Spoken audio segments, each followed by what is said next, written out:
Hello, sister friends. Kody Brown just did an interview. It was in New York, was on a show. I'll put it in the show notes. It was called something like Good Day New York or Good Morning New York or something along that line. Oh my goodness. Are you taking ownership right now? My failures was because I didn't know about being a good dad and husband, and I thought I did. I really thought I did. And I misunderstood that. And I did it wrong in so many ways, and I hated being blamed for it. And so it made me resistant to ownership. We were wondering, okay, we saw the crying scene. Is he taking accountability? Will this transfer to after the show? We know things are still not great with McKelty. He texted her after the show. She texted back. He texted one more thing, and she said she's absolutely not ready to respond to that, whatever that last text was. So I'm thinking that text was deflecting and not taking responsibility. Has to be. Because wait till you see this interview.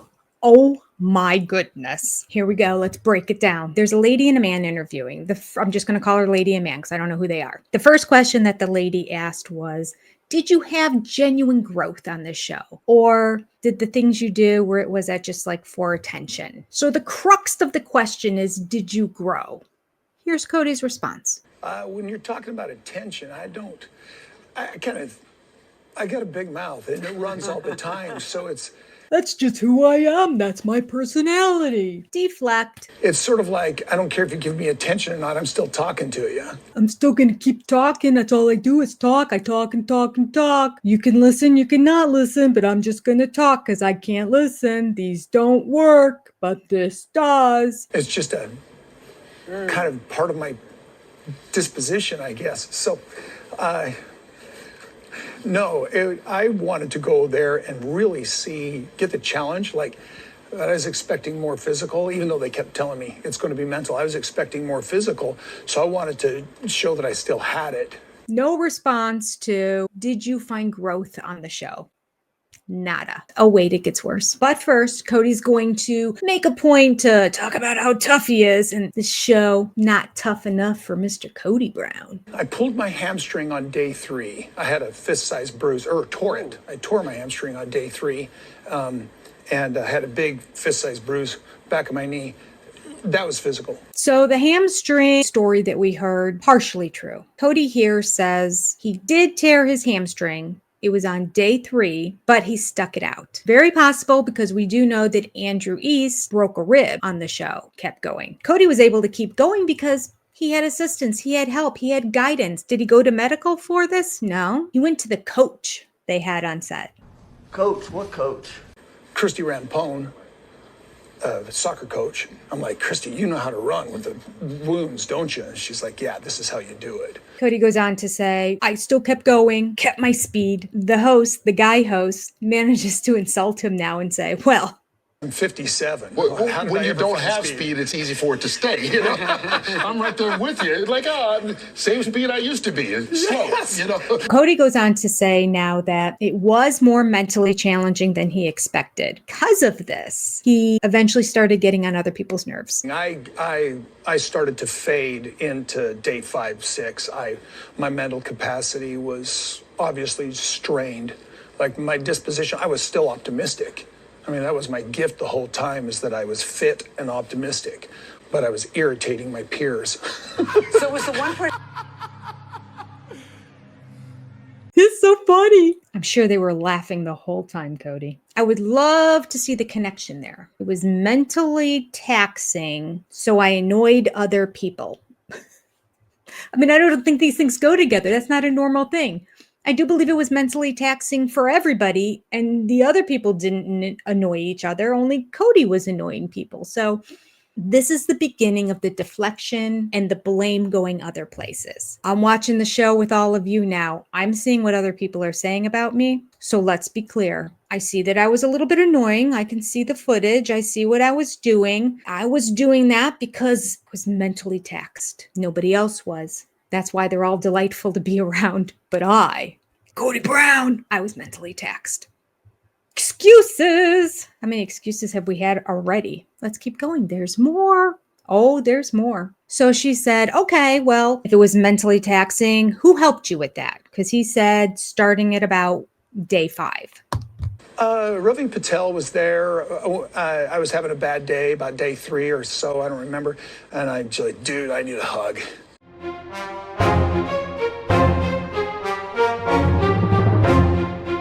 And it's genuine, it's great, real good connection. That's weird, man. A little bit of inconsistency here. He said it was mentally taxing. It started getting to him at day 5. But when asked who could you go to for reassurance or to talk to, well, Ravi, I needed a hug from Ravi back on day 3.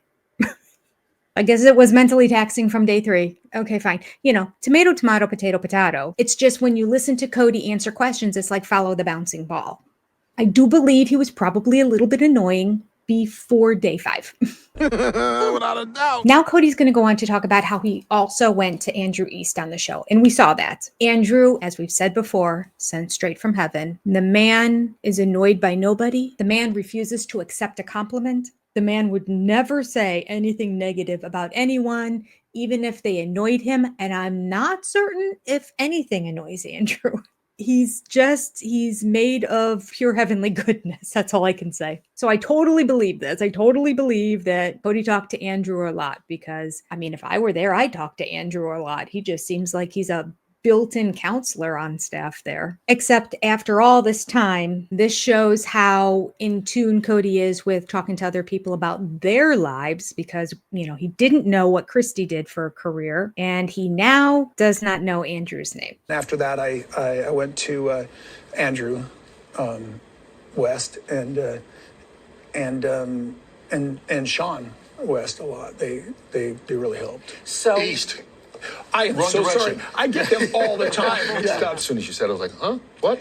I was like, you know how your dog looks at you, so, huh? Like one of those kind of things? It's just part of my condition, getting the name wrong. That's not the only one he screwed the name up of. Well, we saw on the show that he sat down next to Bree and said, "What's your name again?" And she said, "Bree." And he said, "How do you spell that?" She said, B-R-I. He's like, right, Brianna. Makes it seem like it's this crazy, bizarre name. However, what he doesn't share with everybody is that he has a daughter named Brianna who is in her 20s and currently is still living in his house. Just for anyone who didn't know. Randall Cobb is there, and I'm pretty much like just friendly with everybody. I love them all. I can't help myself. And I kept calling him another name the entire time. Oh, no. And so I'd get everybody's names mixed up, and of course I mix up East and West and left and right too. Okay. We did see the left-right mix-up. Up. Turn to your right. You're right.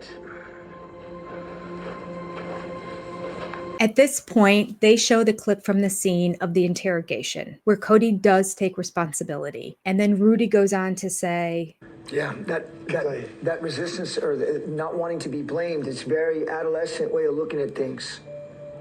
and Kody says, I agree, I'll take that. Okay. This was the moment that everybody thought, is it real? Is it not real? Is he really crying? Is he not really crying? This is really wonderful if it's true. So now here's Kody's opportunity to say, that was a wonderful moment. It was a breakthrough. It was like going to therapy. They made me see things in a different way. I am not known for somebody who takes responsibility for anything. I like to deflect. I'm never wrong. Everyone else is wrong. But in that moment, I learned and I grew. No, he doesn't say that. I'll take that. After the clip, the lady's like, wow, you had an epiphany. Kody says, No. nope. No epiphanies. Everything's the same as it was. I still see everything the same. I said, I'll take ownership for it, but it wasn't an epiphany. I didn't see it differently. I didn't learn anything. Everything's exactly the same, status quo. But for the sake of the show, I took ownership. I'm only partly to blame. All my children had a great relationship with me until the divorces. And here's the part that made my skin crawl. Kody is now going to go on to blame the breakup of his relationship with his kids on the divorce with his wives.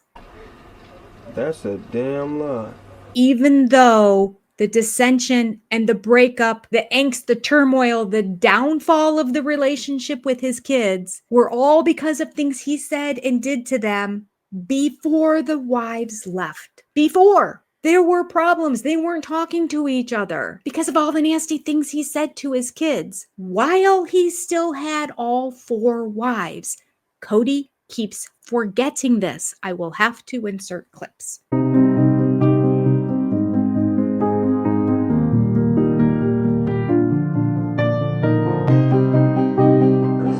don't have any sons. They're all dead to me.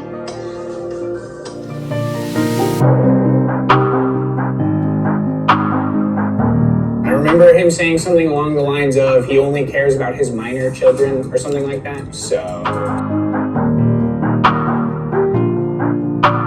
What I said to Gabriel, once you're out of my, like graduated from high school, my obligation to you shifts. If the relationship goes bad, then it's like, go get your own place. You don't belong in my home if you can't respect me. Remember, it's my home, it's not yours.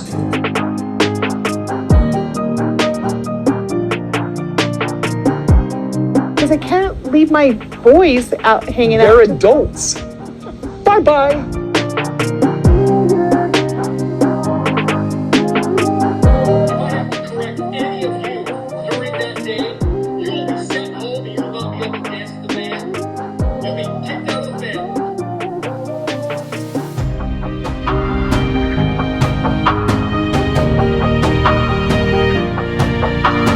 Really nervous about riding a bike.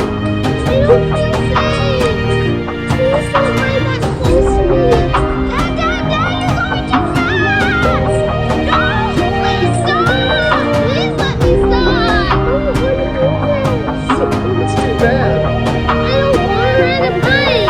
Yeah, you're gonna ride a bike. No, you're too young to choose. There's no crying in baseball, sweetheart. But This is bike riding. It's easier than baseball. Go to the house. I'm trying my best. No, you're not.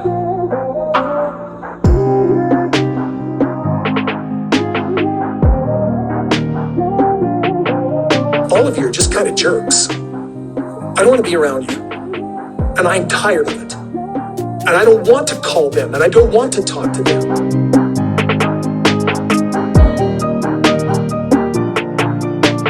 Because if one of my little children were to die because somebody had to get his pencil wet, that made me so mad.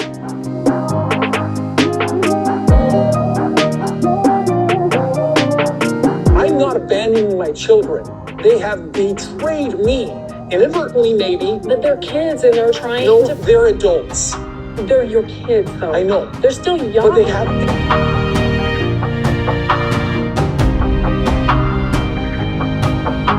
I don't think I would consent to surgery unless I thought it was threatening her life. The concern is that it's not under 30.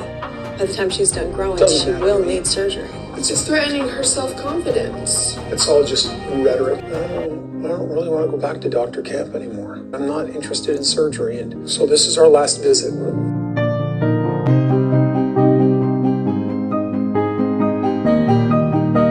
You gotta understand, Isabel is just this beautiful person. She's beautiful. I don't care that her spine's curved. As long as it's not going to affect her health, she's still beautiful. And that scar on her back messes with me. How often do you do your exercises? Like 80% of the time. That's what I told Dad. That's a D in school. What? Yeah, when you do 80% of your homework, you get a D.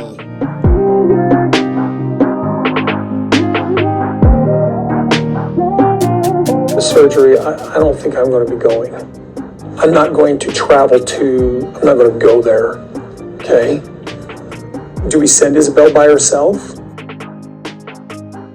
Did he really just say that? He suggested her to go by her.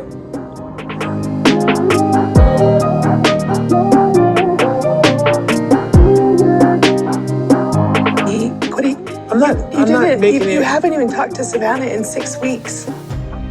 Like, you didn't even call her at Christmas or anything. Like, nothing. Well, everybody.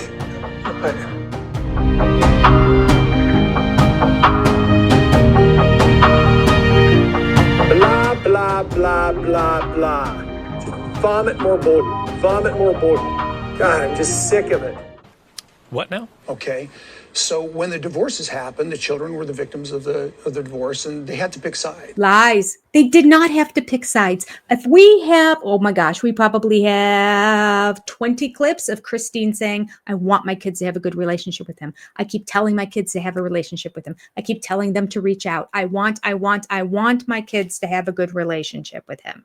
Over and over and over again. And Christine doing the trips and driving Truly to Flagstaff to see him, and him not making the effort to go see Truly. Christine did it all. Nobody said they had to pick. The wives didn't want their kids to pick. Kody thinks we don't watch the show and we don't see his words and their words in the interviews. Like, he really thinks, oh my gosh, nobody's seen it. This is the first they're hearing about anything. But you know why? Because when he was on Special Forces, nobody knew him from Adam. So all they knew is what he told them, what he fed them. So of course, he was able to create and build a narrative that nobody knew any better. And Kody is so manipulative. So he was able to convince everybody that, like, you know, I did my best. I love them. I reached out. I still will. I just words. He says this all the time on the show, but he does nothing. That's why the kids are having a problem, because he doesn't do anything about it. Words are meaningless. Where's the quote that I had? I had a quote this week on our live stream at the very end. What was it? Let me find it. It was, here we go. How apropos is this, since this little one just jumped into my lap. Hello, Cosette. Do you know why God didn't allow our pets to speak? To teach us that love and loyalty are demonstrated by actions, not words. I love you. Thank you. Yes, actions, not words, Kody Brown. Take a screenshot of that quote. Put it up on your mirror in your bathroom, which I know you spend a lot of time in front of. Kody said they were naturally closer to the mothers than they were to him because of the nature of polygamy. Okay, I can see that. Just logistics. Most kids would get a quarter of the time if there were 4 wives. However, Robin's kids had Kody over at her house all day, every day, 7 days a week. And then he went to the other wives' house and rotated between them, showing up at 6 o'clock at night to eat dinner, watch a movie, and go to bed. He got up at the crack of dawn and was at Robin's house before breakfast in the morning the next day, every day. That's how he treated his wives. So one could say it's the nature of polygamy, that they were closer to the moms than they were to him. One could also say they barely knew him after Robin came into the family because he lived at Robin's house, which is a big part of what led to the breakup of the relationship with the first 3 wives. His inability to not show favoritism to Robin Brown and Robin's children, and ignoring the 13 other children that he had. And that hurt me. And so I was doing the best that I could through the entire situation, but it tended to get very, very toxic because... What was the question again? Every one of our flaws and our faults is being portrayed by another person. Being pointing a finger in my other show. Now, we talked about how he's not responsible for the breakup with his kids. He's not responsible for the wives leaving him either. They were both culpable. You're divorced to everybody except one. Yes. Right. And as they left, we were both responsible for it. This interview is going to curl the toes of Mary, Janelle, and Christine. They are not going to believe it when they hear his words. And he still, to this day, is blaming the divorces on equal. It's equal. They did just as much. I can't give you examples, but they did just, I'm sure they did, because I'm Kody Brown. I don't do anything wrong, and I certainly don't take accountability or ever say I'm sorry or accept the fact that I'm incorrect in any way. I will take half the blame because I'm a big man. What a guy. He's going to go on to really gingerly walk over the topic that he accepted responsibility on the show of Special Forces because he was in a military environment. And in a military environment, everyone needs to take full responsibility. But I'm in a military type of situation here with Rudy and Billy, and I felt like the only military way to manage this is to take full responsibility. If you're partly culpable, you're fully culpable. It's just like ownership. And so I went into it going, yeah, I was the problem. I was the one that made the mistakes. But in all reality, it's to be shared with ex-wives. By God, as soon as I stepped off the show and I wasn't in a military environment anymore, I'm not doing that anymore. That was ridiculous. He basically came out and said, I lied for the show.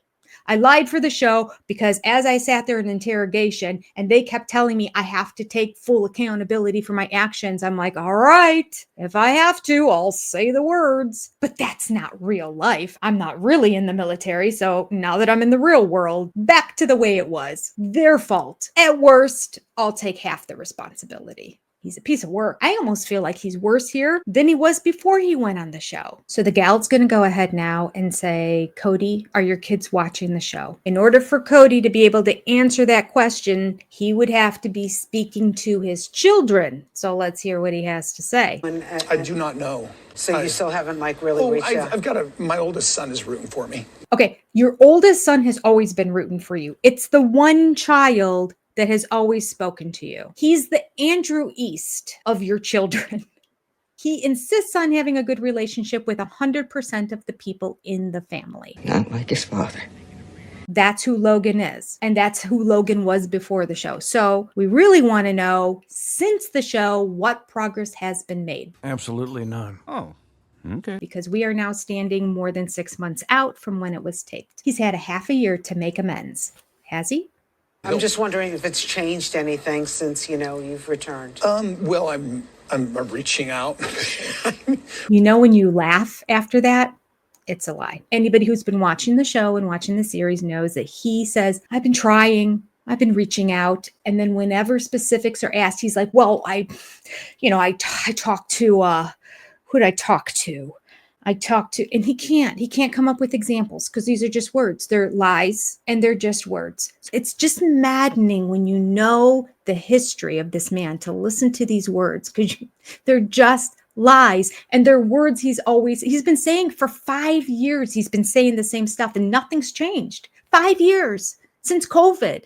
And nothing has changed. He's charming, though. He's probably charming the pants off of anybody who watched the show and knows nothing about Sister Wives. I mean, they're probably buying it hook, line, and sinker, and I get it. I understand. But I know better. I've got the details and I've got the clips. So contact me, anybody who needs to know any details or information. When you start to heal a relationship that's gone bad for years, it gets it's not pretty. Not necessarily true. It's not pretty for the person who has to admit they've done something wrong, but the person who's been harmed is willing to accept it. It's not even pretty. It's beautiful to see somebody come to you contrite, vulnerable, and wanting a relationship. It's a very beautiful thing, but that's not happening because Kody's not admitting he's done anything wrong. And the kids are still there after they've been done wrong saying, I can't with this man anymore. So I'm going through the sort of the unpretty process. Real issue is like, we broke up as a family. I can't be the only one that's culpable for that. I just want to make it clear to everybody, not my fault. Not my fault. Not my fault. Everybody else has to take responsibility. All the ex-wives have to take partial responsibility. And in this moment, I'm like, it was all me because, well, it's just the state I was in. I was going to sit and get caught up in nuance. Did you hear him pause there? He was going to say, well, I was there and I was being interrogated and they'll keep you there for hours. So I just did what I had to do to get out of the room. My gosh, if you go back and watch my review of that episode, which was what?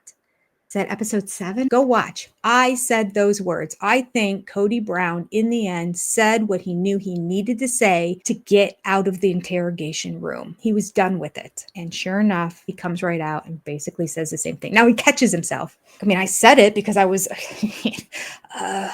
there's nuance. I wasn't getting caught up in nuance. The nuance of taking responsibility. It's just, again, Kody Brown's words. Word salad. How is the fact that you took ownership over the breakup of your relationship with your children a result of the fact that you didn't want to get caught up in nuance? Do tell Kody, what are all the nuances? What did they do to you? We'd love to know. Please tell us. Kody sings like a bird. He can't keep his mouth shut. Let me tell you, if those kids would have really done him wrong in any way, we'd know. we would know. He makes stuff up about the OG3, about the original wives. He says that they say things that they never said. He will twist and manipulate a joke and say that it was truth and this is how somebody feels. He will claim that they did something they never did. Like, oh, these are patterns that we have seen on the show. You only took responsibility because you didn't want to get caught up in the nuance of all the things they said and did. Lies. Not one example. Of course not. So Kody makes reference to his hair twice in this interview. Okay, it's a 3-minute interview. He's clearly obsessed with his physical appearance. Well, they're not going to let me win with that hairdo. Okay. Now this is golden, people. Golden, I tell you. Ooh, I saved the best for last. Cody is going to address the fact that he was a little bit stinky on the show. Now we know that Cody loves his stink. He calls it stink. He calls it stank. He calls it pheromones. I can smell my own armpits. Why don't you come over here and smell my pheromones? Oh, wow. Woo. Is that you? Is it just you that I'm smelling? Very strong. You like that? Like the way I smell? Wow. So I'm just flirting around here, just having some fun with it, like making my stinky body something romantic. Hey, you smell those pheromones? Mm-hmm. It means you're digging on me. You like that stinky smell? Is there a stank on me that's making you go, ooh, that handsome man? He thinks it's hot. He thinks Robin loves it. She says she doesn't. He doesn't listen to her because he doesn't listen to women, really anybody. But on national television, people behind his back were saying, dear God, the man smells. He's neglecting his personal hygiene. Here's his response to it. This is why he had poor hygiene on the show. And it was funny, my peers, I didn't know we were going to have a shower, so I didn't take deodorant. My peers started going, hey, Kody, you kind of smell. Right. Hey, Andrew East, have you got some deodorant, buddy? Would you share? Thanks, Andrew. Does anybody for 1 second think Kody did not watch Special Forces seasons 1, 2, and 3? Anybody? Does anyone believe that? Because I'm telling you, not for a second do I believe that. Of course he watched those. He probably has them memorized, but he's claiming he had no idea they were going to let him shower. I just find it so difficult to believe. So difficult. So he brought nothing to clean himself with? This is a man who figured out a way to bring an entire huge carton container of supplements because supplements are clearly more important to him than hygiene. He's going to go to extremes to see to it that all these supplement bottles he can get on the show. But he didn't once ask, do I need to take soap and deodorant? Anybody believe that? But let's take it one step further. Let's assume somebody actually outright told him there will be no showers, which we know didn't happen because it's not true. But let's just assume that happened. There's going to be no showers. What's the one thing you would take on the show with you? Body wipes to clean up yourself and deodorant. It's like the number 1 and number 2 thing that you would bring if you knew you were not going to shower. So do you understand what he's saying? He thought they weren't going to get an opportunity to shower. So he thought, well, the heck with deodorant too. Throw the baby out with the bathwater. You're good about your cleanliness. Yeah. I kind of let it go for this. That's why everybody knows I stink. Okay, very good. Yes, I wash my face. That's crazy, Gia. Is not really into that. Like this is easier than his armpit. I bet the man didn't brush his teeth either. Even the Temu teeth. I bet the Temu teeth didn't even get brushed because somehow it's not at all important to him. Oh, you nasty. I am telling you, these people interviewing him are not fans. Not only are they not fans, I don't think the guy likes him at all. You know how interviewers always say at the very end, gosh, it was so nice to meet you, or thank you for coming. This was a pleasure. The pleasantries that are exchanged at the very end. Here's what the guy says to Kody at the end of the interview. It's very interesting to meet you. Thank you very much. Thank you. Thank you for sharing this morning. Do you know how when Kody Brown always lies, he does the laugh afterwards?